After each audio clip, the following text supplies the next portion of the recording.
রাত্রেবেলা ওযু করে লা ইলাহা ইল্লাল্লাহ জিকির করতে করতে ঘুমিয়ে যাবে। ওযু করে লা ইলাহা ইল্লাল্লাহ জিকির করলে কি হয় শুনলে আশ্চর্য হবেন। একটা কথা মনে রাখবেন, জিকির থেকে গাফেল হলে ভালো থাকা যায় না। যে ব্যক্তি জিকির থেকে গাফেল সে কখনো ভালো থাকতে পারে না।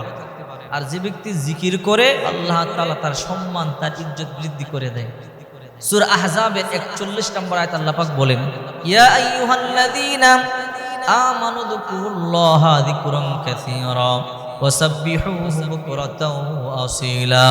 হে মুমিনগণ, তোমরা অধিক পরিমাণে আল্লাহকে স্মরণ করো এবং সকাল সন্ধ্যা আল্লাহর পবিত্র নামের জিকির করো, তাসবিহ জপো।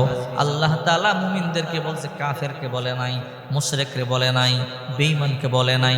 হে ঈমানদারেরা, যারা আমাকে ভালোবাসো, যারা আমাকে বিশ্বাস করো, আল্লাহ তাদেরকে বলে তোমরা দামি হওয়ার জন্য, সম্মানিত হওয়ার জন্য সকাল সন্ধ্যা বেশি বেশি তোমরা জিকির করো, আমার পবিত্র নামের জিকির করো।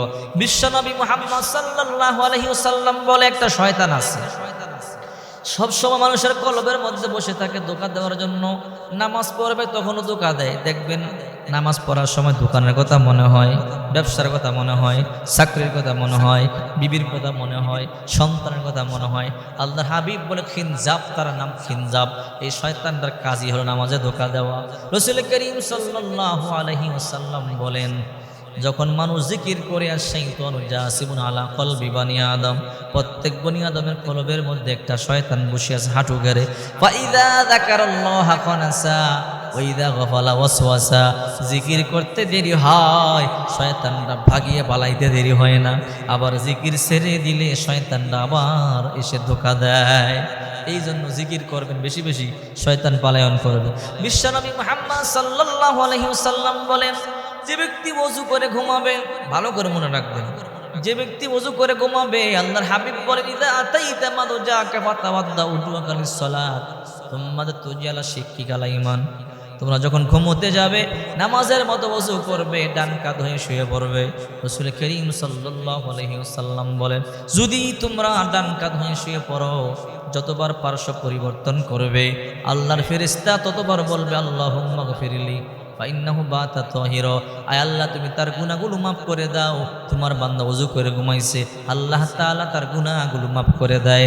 আবার হাদিসের মধ্যে আছে, ওযু করে ঘুমাইলে, ঘুম ভাঙলে একটু জিকির করলে আল্লাহর কাছে যা চাবে আল্লাহ তাআলা তাকে তাই দিয়ে দিবে। এই জন্য রাত্রেবেলা ওযু করে ঘুমাবেন, লা ইলাহা ইল্লাল্লাহর জিকির করবেন। হাদিসের মধ্যে আছে, লা ইলাহা ইল্লাল্লাহ বলতে দেরি আকাশে ছুটতে থাকে। আসমানে যায় ফেরেশতারা, কই যাও? বলে বাধা দিও না, আমাকে যাইতে দাও। দ্বিতীয় আসমানে যায়, কই যাও? বলে বাধা দেও না, কথা বলার সময় নেই, আমাকে সারিয়ে দাও। ৭ আসমান বেদ করিয়া, সিদরাতুল মুনতাহা বেদ করিয়া, ৭০,০০০ নূরের পর্দা বেদ করিয়া, লাজাম আল্লাহ মাকান বেদ করিয়া সোজা আরশ আজিমের মধ্যে যায়, ধাক্কাইতে থাকে আরশ আজিমের খুঁটি। আল্লাহ কই, কিরে আরশ আজিমের খুঁটি কেন ধাক্কাও? লা ইলাহা ইল্লাল্লাহ কই, মালিক তোমার বান্দা দুনিয়ার জমিনে লা ইলাহা ইল্লাল্লাহ জিকির করে, তুমি এখনো মাফ করো না। যতক্ষণ মাফ না করবা আমি ধাক্কাইতেই থাকবো। সুবহানাল্লাহ। আল্লাহ বলে, যাও তারে মাফ করে দিও। এই জন্য বেশি বেশি লা ইলাহা ইল্লাল্লাহ জিকির করবেন। রাতে যখন ঘুমাবেন ওযু করে ঘুমাবেন, লা ইলাহা ইল্লাল্লাহ জিকির করবেন, কপাল খুলবে, কপাল খুলবে, কপাল খুলবে।